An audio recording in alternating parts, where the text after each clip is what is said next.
Andreas was astonished. He thought to himself how of all people, it had to be Ivy. He stood in amazement trying to comprehend how he was going to face Ivy while she stared back at him with doubts in her mind. Abruptly, with a displeased look, she warned him if he were not to answer her, then she would just kill him and rip that mask off herself. Suddenly, a large explosion occurred above the mountain, startling both of their attention, making them look up.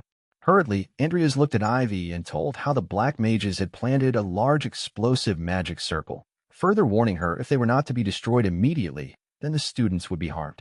Not wanting to believe a mysterious person, she nervously told him to quit bluffing, addressing him as a punk. Loud explosions startled her, so she glanced up and was left in a panic as to what she was witnessing while Andreas stated that it would probably explode soon and vanished, claiming that he will leave it all in the hands of her, which made Ivy startle. Yelling bastard, she was left in a state of confusion as to how he had managed to escape so quickly while she glanced up just for a moment. Looking down on the mysterious person, she promised him that she would definitely find him as she had to handle the current situation, which was about to get out of hand as the magic power was increasing immensely, so leaped forward and jumped yelling how troublesome things were getting and made her way towards the top of the mountain. Meanwhile, Andreas, gasping for breath, opened the mask thinking how close it was. Hiding behind a tree, he looked back at the explosion and thought to himself that if it was Ivy, then he was very sure that she could take care of it without any doubt and left the mountain as it snowed heavily. And this is Tenora Strait, a certain ancient castle nearby where a mermaid and a crow lay side by side in a magic circle drawn with blood. It was none other than Jester, who, raising his hands up, was emitting a crimson mana from both his hands as he was about to use his necromancy skills to resurrect the mermaid. Suddenly, he sensed something. The presence of another human being near him. He sighed and gasped as he recognized who it was. Stopping his ritual, he addressed Salem, stating how this was his private retreat, and it was common manners to inform him before paying a visit while Salem sat by the window staring onto Jester. With a grim smile on his face, he claimed Jester to be the one with no manners and got down the window. He then proceeded forward and addressed Jester, asking if he was underestimating Salem, for if he were not, then he wouldn't have pulled that shit during the congregation, which made Jester stare back at Salem, who was caught in surprise. Keeping his calm, he replied that he didn't know what Salem was talking about. Hearing that, Salem lost his cool and glared at Jester, while veins popped in his forehead and green aura started to appear as he clenched his fingers, stating how Jester was trying to play dumb. Raising his mana-infused clenched fist midway, he asked if Jester wasn't tired of living so long, and that he wanted Salem to cremate him, which startled Jester, who without thinking any further maintained his fighting stance, and with a displeased look asked Salem what he was talking about, and what he wanted, which left Salem in a state of astonishment. Keeping his calm, he looked at the bottle of wine and opened its lid, saying Jester knew what he wanted and poured the wine in a glass, stating if he had insisted it being a natural disaster, and it was not him, then Jester would have been in real trouble. Raising the cup of wine, Salem ordered him to lend him the diligent sloth for a week, which left him startled as he stood in silence, trying to comprehend Salem's real intention. With a devilish smile, Salem looked towards Jester, claiming he would let him off the hook this time if he were to do what he asked and drink the wine. And this is the night faculty training ground where Andreas was walking in the hallway, making his way towards the training ground where he was going to train. As he held his tablet and looked at it with undivided attention, he read the news where Black Mage Kidwell was defeated at the hands of Assistant Professor Ivy Clare, and another highlight about the big interview with the Empire's Investigation Bureau, which made them ask if the terrorism was targeted against Academy students. Another news was regarding the daughter of the Alvin House, who testified that she was saved by an unknown individual at the scene. As he finished reading, he kept his tablet inside his bag, wondering how, with Toloman's suspension, Bact himself was now taking up the investigation personally, and it had become a big deal, further concluding how it looked like things would be noisy for a while and that he had to keep a low profile. As he ended his chain of thought with his plan to do some leg day, Ivy stood behind the wall, watching and waiting for Andreas. Abruptly, he was startled and looked sideways as he heard Ivy stating how it looked like Andreas liked the night faculty training ground a lot. Resting her hand on her head, she criticized Andreas how she wondered why she had to come all the way there to find a mage while he stood still staring back at her with surprise. Pointing her fingers back, he ordered Andreas to come with her, addressing him as a virgin mage. Ivy led the way while Andreas followed her, and soon they reached the training ground, which appeared to be empty. Andreas, on the back of his mind, questioned himself if she really found out. With a sly smile on her face, she glanced at Andreas, claiming he knew why she was there to meet him. He had a puzzled look as he tried to comprehend what was happening and how he should deal with her. He then replied to her saying, "Yes, somewhat, which left Ivy with a displeased look. With eyes wide open, she smiled and said he made things a lot easier, wondering how it was awfully straightforward. Andreas sighed as he sarcastically said, with all due respect, he was not ready to start a relationship with someone of the opposite sex yet, which angered Ivy as she shouted she will bloody kill him. With anger filled in her eyes, she talked about Cain, who told her about the demi-human dup who had killed the students, further asking what had happened to them. Keeping his calm, Andreas said he didn't know, and as he told the investigation bureau, he managed to escape when they were distracted, while Ivy kept on staring at him with doubts in her mind. In the back of his mind, he reminisced about Cain and thought how glad he was that Cain didn't mention that they were after him. Not believing what she just heard, she gave a sly smile, calling his statement bullshit, further asking him if he expected her to believe that story. Andreas sighed, keeping his calm, and claimed how everything he said was the truth, and asked her to excuse him for he had to practice. Abruptly, Ivy slid her leg and jumped towards Andreas, launching a swift blow with her sword, which Andreas managed to dodge by laying low towards the ground. But she didn't stop and leaped forward with her swords up above her head, aiming to launch yet another attack, while Andreas, maintaining his composure, got ready to unsheath his sword to defend himself against Ivy's madness. Instantly, she launched yet another attack that Andreas managed to deflect using his sword, which caused huge sparks to fly everywhere as their swords clashed. Ivy was fighting with a killing intent. It looked like Andreas's life was in danger, so he leaped back, trying to maintain his distance with Ivy. With a grin, she commented on how a scrawny mage like Andreas managed to block her attack, the attack of an assistant professor of the night faculty. He nervously glanced at his sword as he was amazed seeing it with little cracks, thinking how all he had done was block her sword. She continued staring at Andreas, further stating how it was all fishy. Instantly, Andreas, addressing her as Professor Ivy, asked if she was implying that he was one of the black mages, to which Ivy glared at him with confusion, while Vivian was hiding behind a wall, listening to their conversation. With hands on her chest, she sighed as she tried to calm herself, wondering if Andreas was really a black mage. Abruptly, Ivy, pointing her sword towards Andreas, stated how it was only logical, as whenever there was a case involving the black mages, he acted suspiciously, and in the Balleric case, he even took down the mage who trapped Ivy. With an intrigued look, she reminisced about the mysterious masked man and wondered how his voice was different, but he had the same body type, and questioned herself how he did it. Andreas, keeping his calm, replied to her saying how he thought that she was not convinced by what he had told the bureau, to which Ivy agreed and told she had one more thing to say. With a serious look in her eyes, she told ever since that midterm exam, Vivian had changed, and asked him what he had done to her, which startled Vivian as she heard what Ivy just said, and the conversation had suddenly diverted towards her.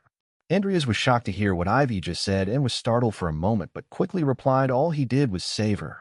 Hearing that, Vivian was shocked as she opened her eyes wide open and instantly started to blush as she heard what Andreas just said. With a confused look, Ivy asked Andreas if she really did save Vivian, to which he agreed with her, claiming all he did was go inside the barrier and rescue her.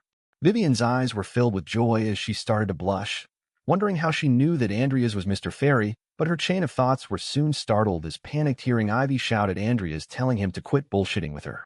Pointing her sword at Andreas, she didn't believe his story and questioned how a failure like him could just waltz in and out of a black mage barrier so freely, to which all Andreas could do was glance back at her. Suddenly, their conversation was cut short by Vivian saying it was true, which made them both startled as Ivy stared at her and Andreas turned back instantly. As she came forward, she stated how it was Andreas who had saved her life that day, to which Andreas glanced at her, calling her Vivian, while Ivy continued pointing her swords at him. Ivy was left in a state of astonishment. She couldn't believe what she was hearing as she tried to comprehend everything, for according to her, Andreas was the real culprit who stood there silently with Ivy's sword pointed at him, while Vivian continued staring at Ivy. Abruptly, Ivy sighed and sheathed her sword as she grinned, trying to contain her anger. She couldn't believe she was wrong and quickly made her way from there, dashing Andreas and addressing him as Andreas Cromwell, further warning him that she would be watching him closely, to which Andreas and Vivian both glanced back at her, watching her leave. Then, Ivy left and Vivian and Andreas were left alone while they both stared into each other. Instantly, Andreas bowed down and thanked Vivian for helping her, who with a calm look on her face replied he didn't have to worry about it, addressing Andreas as Mr. Fairy, but soon reminisced about her childhood state inside the barrier, wondering how this all confirmed that Andreas was her Mr. Fairy. At the same time, somewhere in the world of Great Sin lies the family mansion of Andreas Cornwell that he recently bought back. Inside the mansion, Amy was going through all the documents that were left behind by their father. Instantly, their maid called Lady Amy and told her that they had finished cleaning up the mansion. In response, Amy thanked their maid, stating how it must have been hard seeing how long it had been abandoned, to which the maid relied not at all. However, putting the plate of tea and snacks down, she told her that they thought it would not be appropriate for them to enter the study that the previous family head had used, and requested to Amy that perhaps she could have a look at it first. Then, realizing what the maid meant, Amy stood up from her chair and agreed to the maid, stating that she would check it now. Immediately, Amy walked towards their father's study, and as she reached the door of the study, she waited for a moment and started to reminisce about their past. Then, in complete silence, standing in front of the room where her father had spent most of his time, she wondered about him.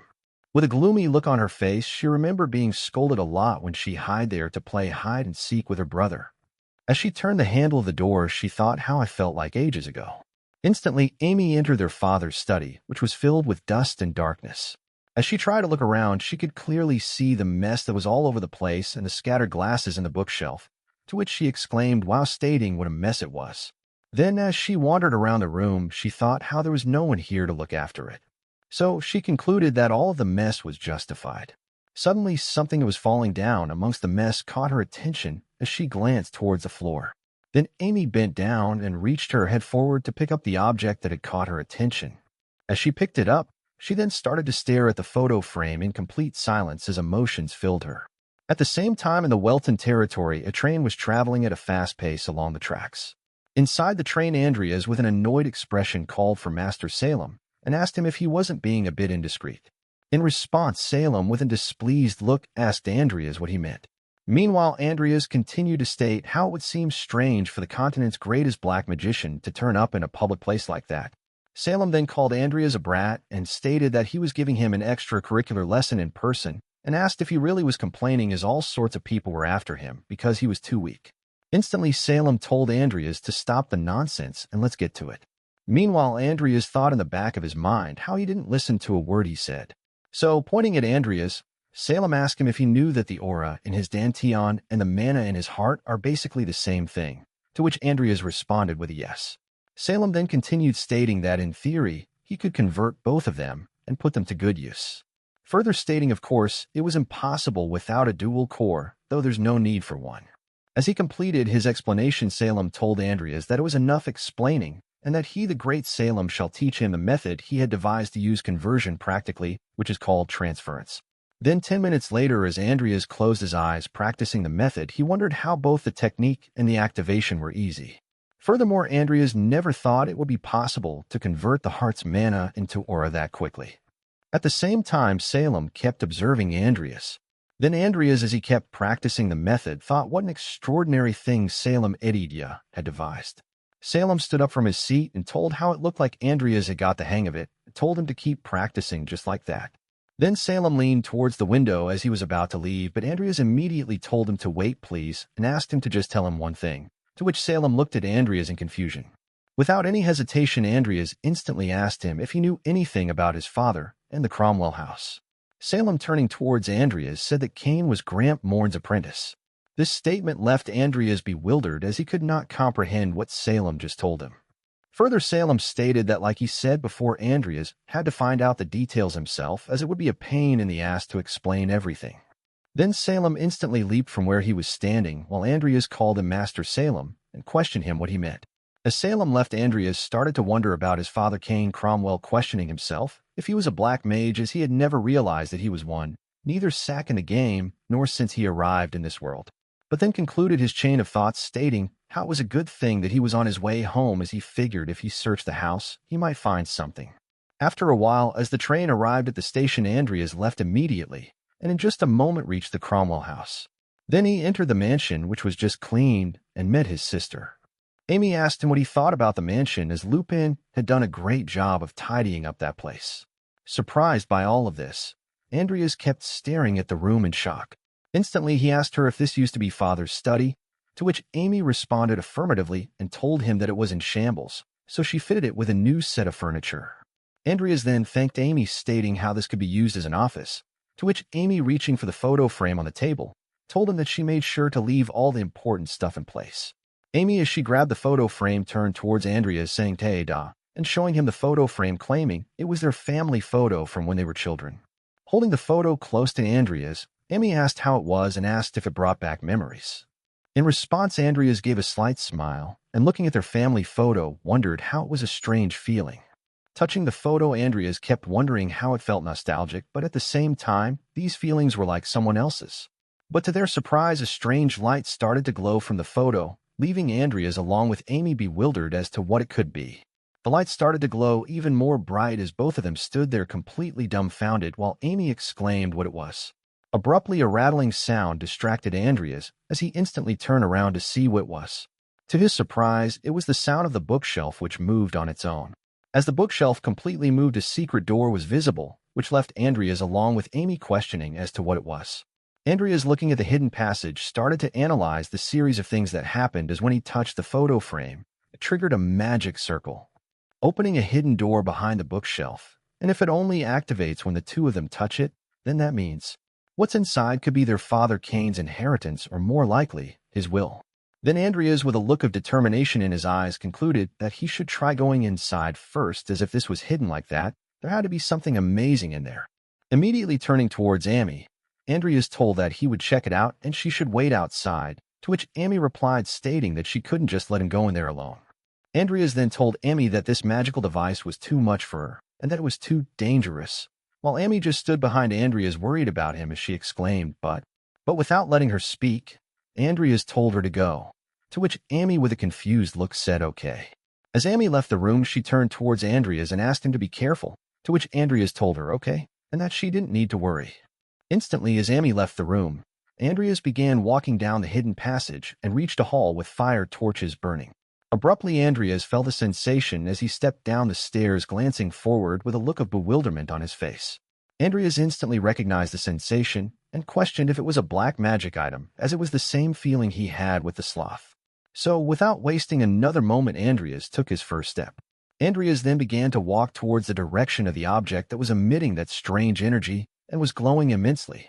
As he got near the object, he could see a tree along with many flowers beside it. So he questioned himself if it really was just a tree. Then he tried to analyze the tree and saw that there was a huge patch of grass near the tree and also had multiple flowers blooming there, while the tree emitted a strange crimson aura. Looking closely at the flowers, Andreas wondered how there were so many rare fairy flowers there. Standing close to the tree, Andreas kept staring at the mysterious tree in front of him, but suddenly the notification window popped up which stated that it was the Codex Apocalypse Chapter 0, the purest original sin, which was awaiting to bear fruit. As Andreas read the notification, he instantly realized what it was and questioned if it was the main part of the Codex. Andreas then, with his eyes wide open, asked himself why something that he had never even seen in the game was there. Andreas, who was still amazed at the turn of events, glanced at something hanging from the tree and questioned what that was. Instantly, Andreas grabbed the scroll-like thing hanging from the tree, trying to analyze what it could be.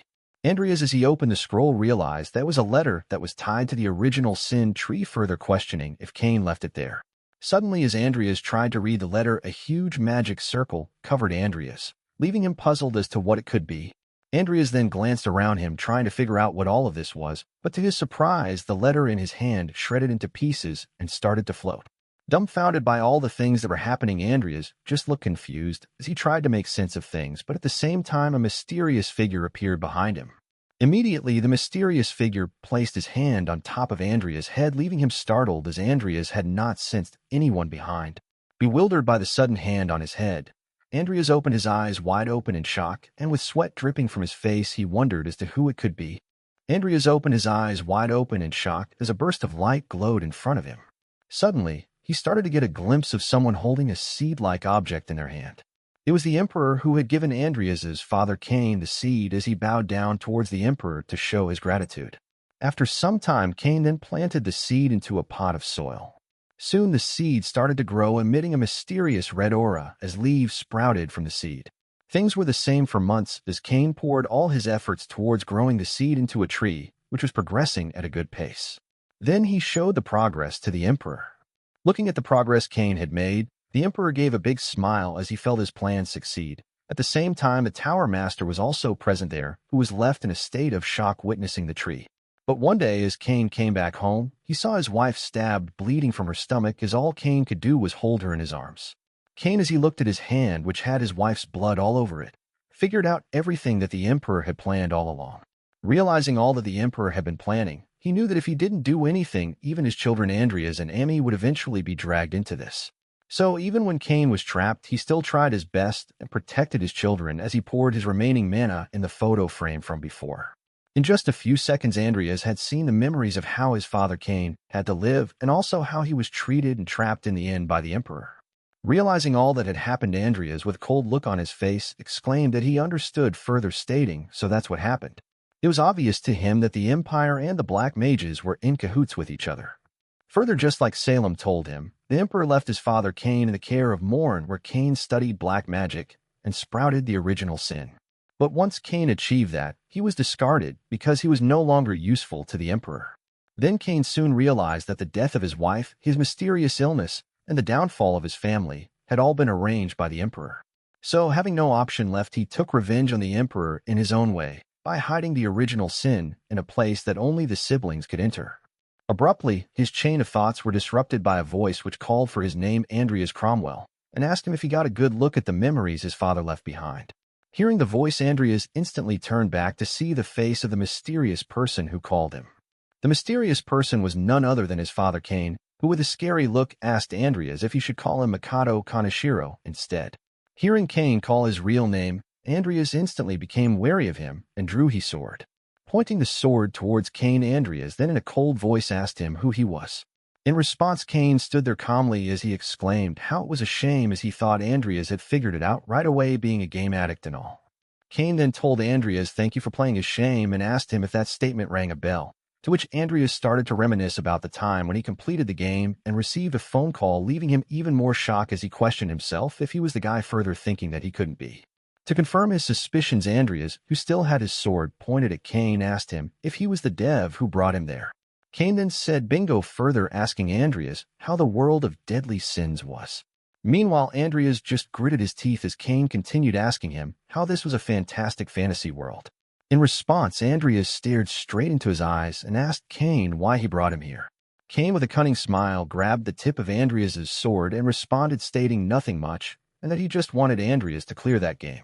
Hearing this, Andreas just stood there in silence for a while, trying to comprehend what Cain just told him. Then instantly Andreas asked Cain if he said clear the game, to which Cain just replied yeah, further claiming that it was simple. Cain then proceeded to explain how surely Andreas must have seen how that world ended many times as Luis, Lucia, and Diane. Cain continued telling Andreas how ultimately they all ended in an apocalypse, questioning him if they didn't. Furthermore, the world ended up being destroyed by the outburst of the original sin that swallowed up all the deadly sins and their owners.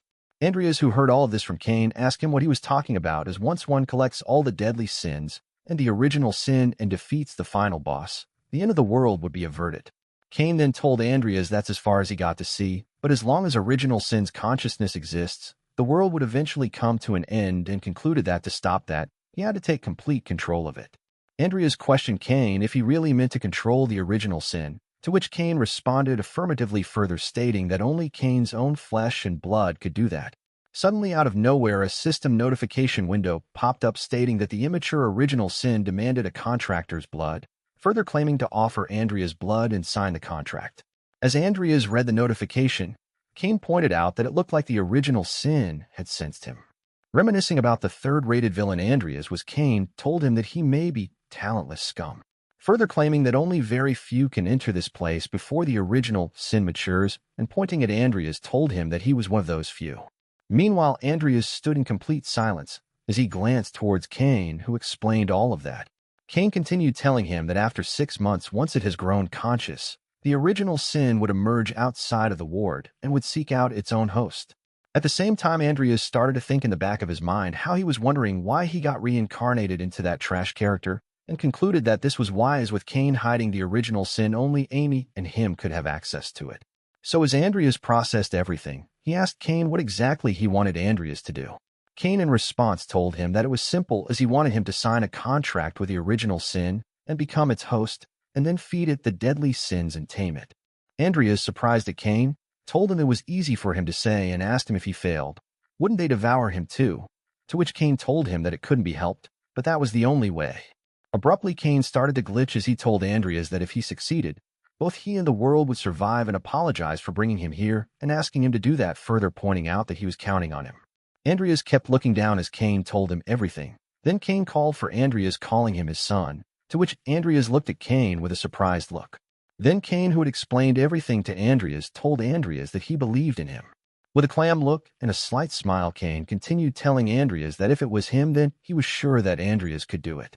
Instantly, Cain vanished as his voice echoed, asking Andreas to please look after Amy, to which Andreas just stood in complete silence as his father Cain disappeared. Andreas now knew what he had to do, so turning towards the tree of the original sin, Andreas decided to do what his father wanted of him. Andreas then instantly threw one of his gloves on the floor as he walked closer to the tree of the original sin. Simultaneously, Andreas took the sword in his hand and grabbed the sharp sword with his other hand.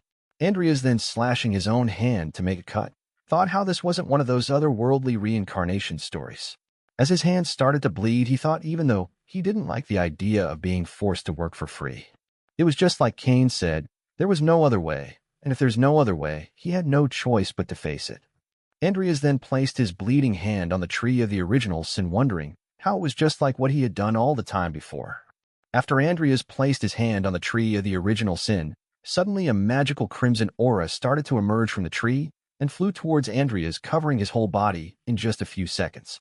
As Andreas sensed the immense mana, his eyes were left wide open as a system notification window popped up stating how the Corded Apocalypse Chapter 0, which was the purest original sin, had resided within the user's body.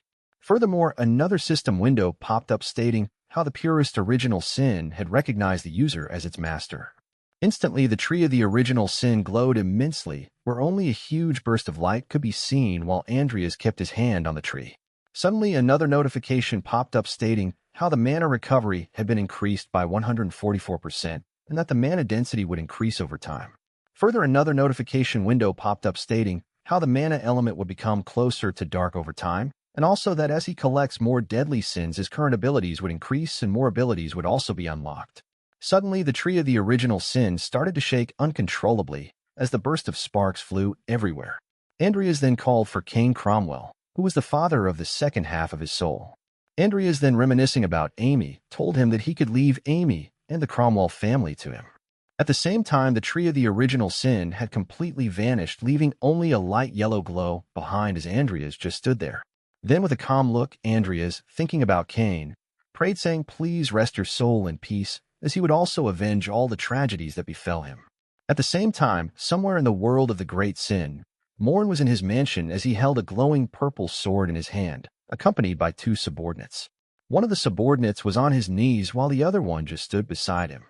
Morn, as he cleaned his sword, asked his subordinate if he had found the original sin yet. The one being interrogated was Viscount Lamar Welton, the head of the Intelligence Bureau, who had sweat dripping from his face while talking to Morn. Viscount, bowing his head down, told Morn that they had been looking into Cain's activities before he died, while Morn looked annoyed as he glanced towards the Viscount. Morn then instantly turned towards the Viscount, yelling bloody useless, and asked him if he really called himself the head of intelligence. Then, turning out the window, Morn stated that Cain must have entrusted it to one of his kin. So, sooner or later, they were going to make a deal with him. Then concluded that he shall investigate the Cromwells more closely. Morn then turned back with a furious look and exclaimed, well, stating that right now it was just that one young Cromwell. Morn then, looking at the Viscount, told him that there was no need to rush, so he would give him a little more time, to which the Viscount, called Morn His Majesty, replied that he was grateful. Morn then told him that for now he should maintain the surveillance he had, as it would be better to start with the deadly sins first, while the Viscount just looked worried and pathetic. Morn then asked him about the Zephyr cult, as he was sure that they were keeping a deadly sin for their god's summoning, to which the Viscount responded stating that they had picked up some suspicious activities. Furthermore, they believed that they would soon be gathering a large number of people for the Zephyr summoning ceremony. After hearing the whole report, Morn told the Viscount to maintain a close watch on them. Meanwhile, under the arena, Piat was telling his subordinates how this year's festival was very important and further questioning them if they understood. In response, the subordinates, calling him Master Piat, told him that they had prepared everything thoroughly, further stating that from the number of guards and, of course, to their entry points, they had also learned about all the underground chambers beneath the arena there. Finally, concluding his report, he told Piat that they may be able to make many sacrifices to summon Lord Zepar, to which Piat, in a blushing manner, complimented him that he did a great job, and if everything went well, he would be sure to introduce him to some nice girls. Meanwhile, Hazard, who was the subordinate Pyatt, was talking to bowed his head in agreement to his compliment. Pyatt then began flexing his muscles and told him that perhaps he would choose him, to which Hazard, scared for his life, told Pyatt that it was okay and that he was fine. Hazard then began to explain that all he did was borrow the help of our brothers and sisters at the academy. Meanwhile, Pyatt praised what precious children they were, as they knew very well what a worthy faith was. Suddenly, Pyatt, pointing at Hazard, called him as he remembered something and asked Hazard if he didn't say that there was a potential candidate. Hazard instantly remembered the madness of Vivian that he saw and realized that he was talking about her as Pyatt asked him if he had been successful in recruiting her. Then Hazard started to reminisce about when he approached Vivian and told Pyatt that he spoke to her directly, but she didn't seem particularly interested. Vivian told Hazard that she had found her spiritual foundation, to which Pyatt questioned if that was and stated that it was a pity, but it couldn't be helped. Then looking at Hazard, Pyatt told him that he hoped Hazard would do well with him out, since Pyatt had very important things to do, and he won't be able to join him. At the same time, in the dormitory where Andreas was staying, Andreas was looking at the notification window in front of him, trying to analyze something. The notification window showed his own skills and traits, in which the original sin was added to his traits. Then he wondered how it had been a week that he had returned from the Cromwell mansion. Initially, Andreas was worried that the original sin he absorbed might cause problems, but fortunately nothing had happened so far. Then opening the window in his room, he thought now that he knew Cromwell's secret, he was even more worried about Amy. Looking out the window, Andreas thought to himself that if it weren't for what's about to happen at the academy, he could have stayed by Amy's side. Andreas then kept glancing out the window towards the direction of the Aryan. He then wondered how on the last day of the academy's festival, at the arena, the Zepar cult would carry out a terrorist attack. Further, he thought who knew how many people would be killed in their ridiculous attempts to summon an evil god. So he concluded that he had to get rid of them before they got anyone else involved. Andreas stood straight as he wondered how he needed to protect the playable characters if he wanted to clear that game. Andreas then thought in the back of his mind that he didn't expect much, but he knew that there was a possibility that the Zepar cult had other codexes with them, so he decided to look into that as well. Andreas then opened his portal calling Nickel and stated that there were so many things to do since he got the original sin.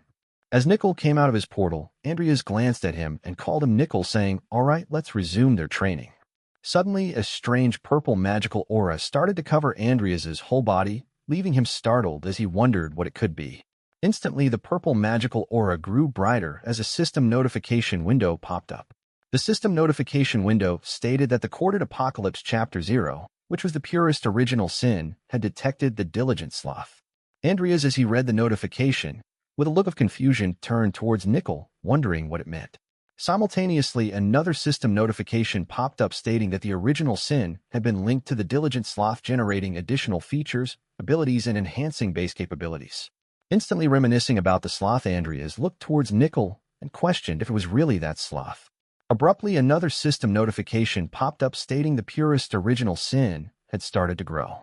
Andreas, puzzled by sudden turn of events, tried moving his hands and was shocked as he questioned himself what that sensation was.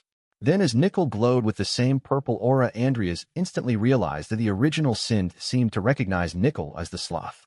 So Andreas questioned himself if it was because Nickel carried sloth for a prolonged time. Amazed at what just happened, Andreas kept staring at Nickel in bewilderment, as he could not believe that had happened. Suddenly, another notification popped up stating that the purest original sin had finished growing, to which Andreas just kept staring at the notification window. Then another notification window stated that the purest original sin and diligent sloth were no longer linked. Meanwhile, the purple mana covering Nickel glowed immensely, while another notification stated that Sloth Phantom of legendary class was sharing the effects of diligent sloth on Nickel Life Hill. Instantly, different stats of Nickel with the help of the original sin grew, giving him increased mana recovery, mana sensitivity, and the ability to use a special skill once every 6 days. Looking at the multiple notification windows, Andreas wondered how Nickel's appearance hadn't changed, but concluded that his specs had definitely gone up. Andreas, then looking towards Nickel, told him that to celebrate his power-up, how about they cancel today's training session, to which Nickel shook his head in disagreement. After their training session was over, Andreas disguised himself and went into the town where a huge crowd of people were present. Looking at all the crowded streets and the arm wrestling going on, Andreas remembered that there would be some cultists there looking for new members. But as he walked forward, he started to question himself if it was because it happened so long ago that he was misremembering it. Andreas then thought to himself why he hadn't seen any familiar faces, but as he glanced around him, someone caught his attention. It was none other than Hazard, who was wearing a robe and walking casually unaware about Andreas. So Andreas questioned himself if Hazard, who had gone missing, reappeared before the terrorist attack, then it meant that his suspicions were right. Andreas then exclaimed good and figured that he should follow him.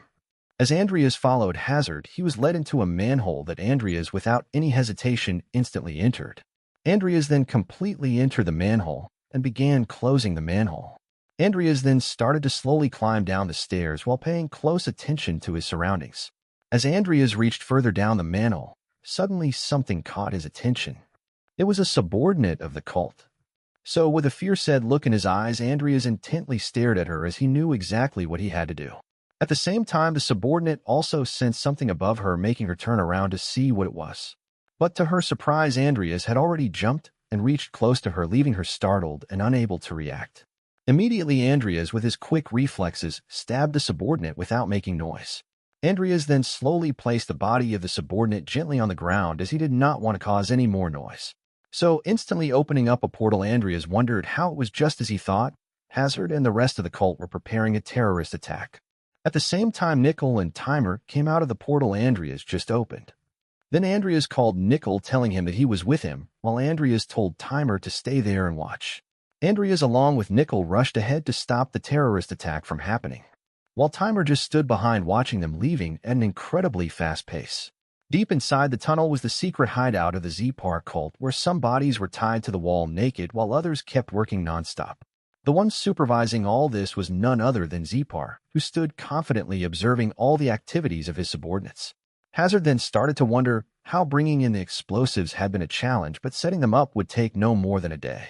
So as he felt everything was going according to his plan, he thought how it looked like there wouldn't be any problems for tomorrow's ceremony. Furthermore, Hazard prayed that hopefully they would promote him to a higher rank for his efforts, but out of nowhere one of his subordinates got their head slashed off in an instant. It was none other than Andreas, who had already beheaded one of the subordinates while slashing the other. At the same time, Hazard, witnessing all this, yelled that they were under attack. Hazard further claimed that it was a spy, and that they all needed to kill him instantly. Hearing his command, all the subordinates who had their faces covered rushed towards Andreas, holding their weapons. But Andreas, who heard all this, was still not afraid, but with no fear in his eyes, he just glanced at them. Then Andreas, in an incredibly fast pace, ran through them, sending multiple slashes, easily cutting them into pieces. Hazard then cursed all his subordinates, calling them a useless bunch, as he rushed into battle, grabbing his sword. Hazard thought that it was only just a single man, but to his surprise, he felt a sharp sensation in his neck.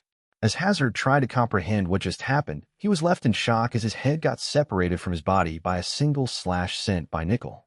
Nickel, with a power-up from the purest original sin, had now become an even more overwhelmed swordsman.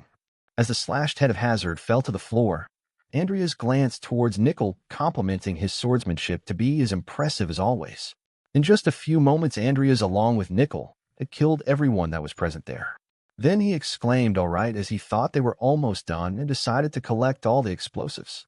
Andreas, then glancing around the room, thought to himself how it was time for him to call Timer back. Suddenly, out of nowhere, Timer was thrown in the direction where Andreas was standing. Witnessing this for a moment, Andreas could not understand what it was.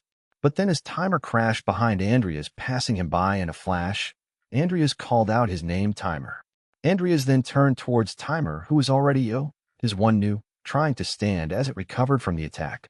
Meanwhile, this was all done by Pyatt, who calmly walked towards the decapitated head of Hazard, and as he picked it up, he stated just when he thought he would drop by since he finished his business early. Pyatt then started grieving, holding the decapitated head as he called for Hazard further, calling him his boy. At the same time, Andreas, who was behind Pyatt, looked at him in confusion and wariness. Andreas could not comprehend when Pyatt had come inside, as he couldn't sense or hear anything. Meanwhile, Pyatt, who was furious by his subordinate's death, turned towards Andreas and asked if it was him, further questioning if he was the one who killed that child.